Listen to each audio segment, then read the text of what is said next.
After almost 2 years since it was first announced, the Nintendo NX, now officially known as the Switch, has been shown off to the public, and man, I'm excited for it.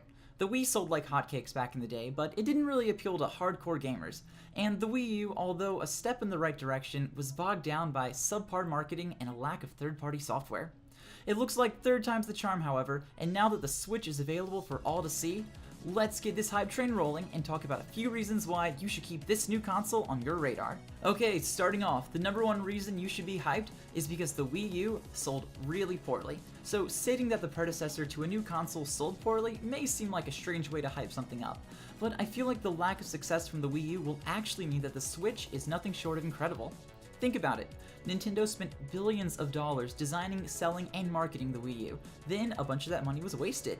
Just check out the tons of Wii U sitting at GameStop and Best Buy collecting dust. Nintendo has no interest in losing any more money than they already have, so for the Switch, they're going to make sure it's a home run.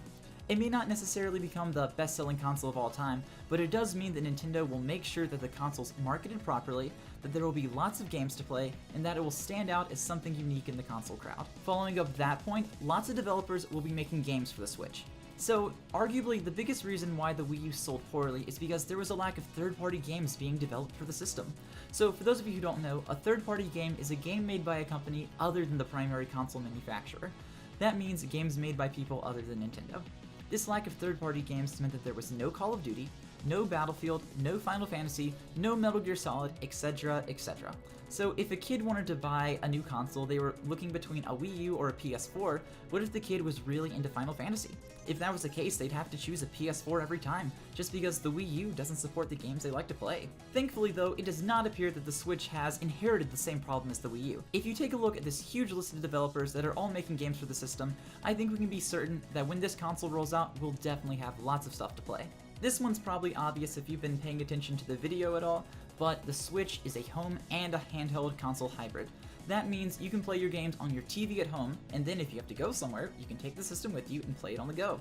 The trailer for the console shows people playing it in a car and on a plane, so it really appears to be 100% portable. This is a great feature for an age obsessed with smartphones and portability. The only thing I'm concerned about though is the battery life, as we do not yet know how long the console is going to last on a single charge. If it's anything like the Wii U, I'd guess it to be around 3 to 5 hours, not too long, but you should still be able to get some good gaming done in that time. Now this is the point I'm the most excited about personally. The Switch could merge the home console and the handheld market. So if you want to play Mario Kart 8, what do? You buy a Wii U. If you want to play Fire Emblem, you get a 3DS. That means you have 2 different consoles to buy. That is well over just about $500 to $600 in price. That's kind of ridiculous.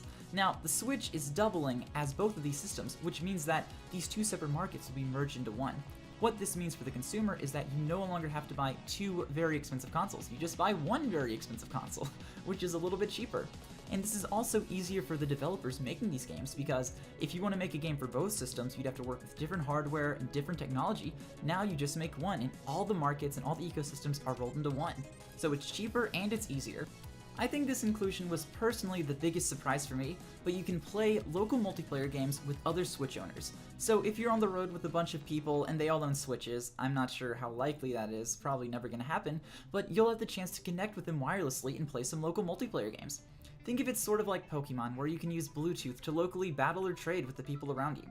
So in the trailer, it shows all these dudes sitting around together playing a game. It again, kind of nerdy, kind of probably not going to happen ever, but if you have a bunch of friends with the Switch and there's no internet, you guys can still play games together. So it seems like Nintendo's really planning for this to be a social console, and I think that's pretty awesome. And for my final point, the Switch is going to come with different controller types. Now, the Wii U gamepad, there's really no getting around it. It was a pretty clunky design. I could never really get used to it. It's just a giant rectangle. You can't get your hands all the way around it. It just didn't work. And although the Switch at first appears to have the same issue, you can apparently snap off the sides of the controller and adjust them to your liking.